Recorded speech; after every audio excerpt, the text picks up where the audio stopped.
En este último bloque de Vinos y Amigos, Sofía Gropo y Santiago del Pin nos dicen lo que significa el vino para ellos.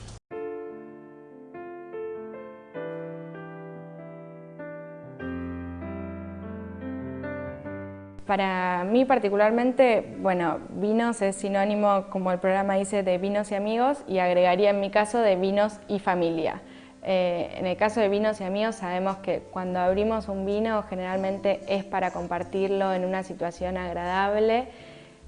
¿Quién no? Para tomarlo solo, pero recordando momentos con amigos, siempre los amigos están involucrados. Y en mi caso, familia, porque es una bodega familiar, estamos trabajando, nosotros somos 4 hermanos, uno de mis hermanos está trabajando conmigo y mis padres, y el resto, cuando nos juntamos, sea fin de semana, sea semana, siempre está presente el vino, siempre está presente la bodega, y la verdad es que no se descansa nunca, pero es agradable porque el vino en sí es agradable y porque disfrutamos el trabajo que hacemos. Bueno, el vino en mi vida fue algo que surgió, una pasión realmente que surgió por una cuestión de experiencias y de sensaciones.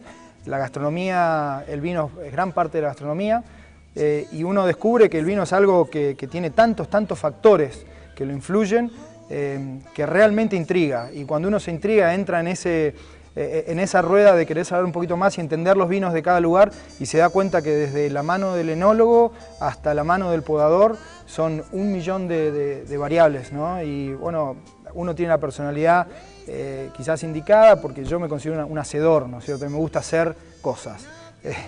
Lo que sea me gusta hacerlo. Soy una persona que me gusta crear algo, desde, no sé, un mueble hasta un vino. Entonces, cuando descubrí el mundo del vino y lo que representaba ser un vino, y cómo se hacía un vino, me pareció algo fantástico, que se pueda crear algo que sea desde una planta, ¿no es cierto? Que si bien el vino tiene esto de que se hace solo, ¿no es cierto? Porque si uno deja la uva en una cuba, va a fermentar y va a ser vino, parte de la magia que tiene esto, ¿no? Hay que hacerlo, y se trabaja desde el viñedo y se logra un producto terminado con perfiles para distintos consumidores. Es algo fantástico, realmente es una creación de un periodo muy largo, mucha gente involucrada, desde el viñedo, la naturaleza, el clima, tantas variables que la verdad es apasionante, ¿no? Es apasionante, es un mundo apasionante. Compartir el vino con amigos realmente es como el gran final, ¿no? Entre amigos o en familia también se puede decir, muchas veces las familias son amigos, ¿no? La mayoría de las veces las familias son amigos. Es como el gran final. Yo también me pasa personalmente cuando yo puedo sentarme con mis hermanos o con mis primos o mis mejores amigos a abrir una botella de vino, si bien sea un vino donde yo estuve involucrado o no, disfrutar eso realmente es el gran finale del vino, ¿no? Creo que es la intención que todos tenemos cuando hacemos un vino, que se descorche en ese momento, que sea disfrutado, ¿no? Que tenga ese plus. Ahora, el bloque Amigos del Vino, el testimonio del periodista Mario Nico González.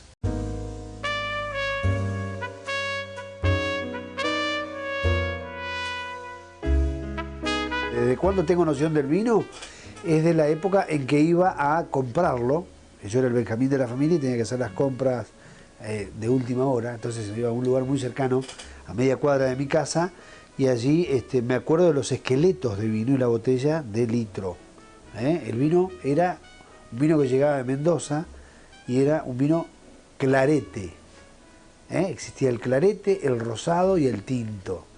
En aquella época yo me acuerdo mucho por el nombre del clarete, y el rosado ya era otra cosa, pero mi noción del vino arranca con la botella de litro y el esqueleto de 10, y también las damajuanas de 5 y de 10. Pero me queda grabado el nombre clarete, que se perdió con el tiempo, y después aparecieron las cajitas, los vinos comunes fueron reemplazados, se conservaron algunos nombres.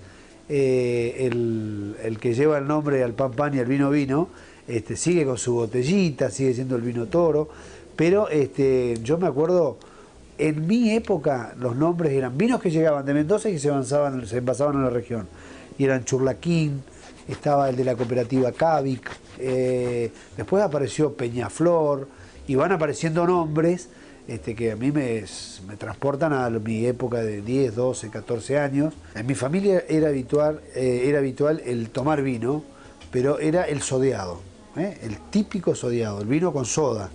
El clarete con el chorrito de distinción de la soda era habitual, y en los asados también, por supuesto. Después una época de vino blanco, en mi familia se tomaba vino blanco. Se tomaba vino blanco, no había forma, y fue un tiempo largo. Nunca se le hizo caso a los vinos dulces, nunca. Los vinos dulces eran para repostería. Bueno, yo soy de la generación que tiene su disputa del vino con la cerveza. Ir a un asado y era una parte de vino y una parte de cerveza. Hasta que el vino empieza como a adquirir un mayor glamour, tomar un buen vino empieza a ser, y yo creo que eso va después de los 20 años, donde uno invitaba a comer a alguien, a una chica, podía hacerlo y era de onda, era bueno compartir un buen vino, saber un buen nombre de vino. Pero los asados eran el vino, el viña riojana, eran vinos muy abocados, muy dulces, muy frutales y fríos, mucho frío.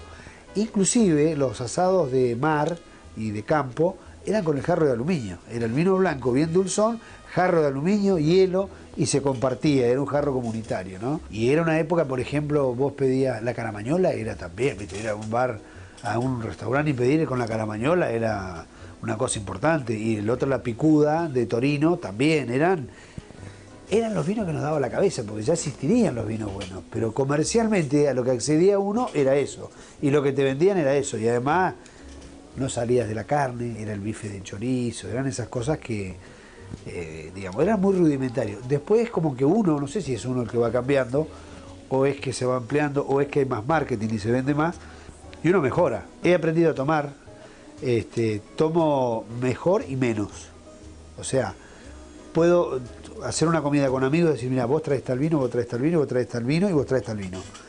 Y de cada botella tomamos una copa, la probamos, la degustamos, acompañamos, aprendemos a maridar o a acompañar comidas con el vino, y después nos despojamos de prejuicios. Blascó, Gato Dumas, que te dicen, si tenés ganas de tomarte un vino con soda, tomate un vino con soda. No, digamos, el vino es lo que te gusta del vino, es lo bueno del vino. Es como decía un amigo fallecido, dice, la mejor mina es la que te calienta, es decir, es la que te gusta en ese momento. Y con el vino pasa igual. El mejor vino es ese.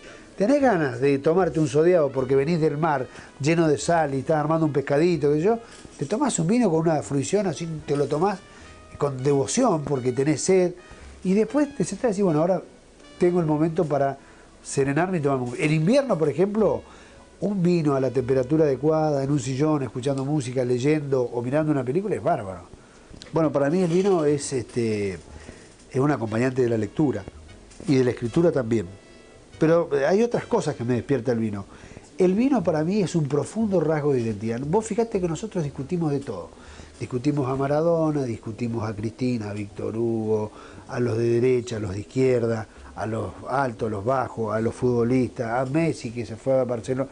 Tenemos discusiones por todo, pero hay una cosa que nos llena de orgullo, que es el vino. Y esto es nuevo en la Argentina, no era así. Y es un profundo rasgo de identidad. El vino es Argentina. Así llegamos al final. Espero que hayan disfrutado de esta nueva emisión. Recuerden que si quieren que un equipo de Vinos y Amigos visite su bodega, pueden escribirnos a vinosyamigostv@gmail.com. Esto fue Vinos y Amigos, un programa para degustar. Bueno, al principio la verdad es que cuando empezamos a armar la otra parte, que sería la parte comercial, yo iba con una valijita que teníamos que era para 3 vinos, porque en ese momento teníamos 2 vinos y repetía uno, o sea que quedaban 3 vinos, el Malbec y el Chardonnay, y repetía el Malbec.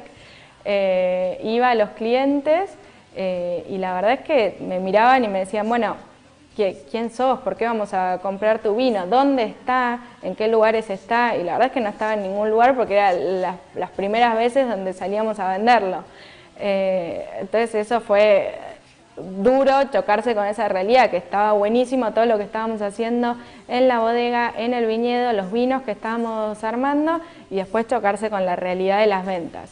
Después pasaron un par de años y lo mejor que me pasó fue cuando la primera persona vino y me dijo: vi tus vinos que ya están en tal cliente, que era un cliente en su momento que nos incorporó sin haber estado en ningún otro cliente, quiero tenerlos. Eso fue para mí uno de los mayores logros, se podría decir, de estos últimos 10 años.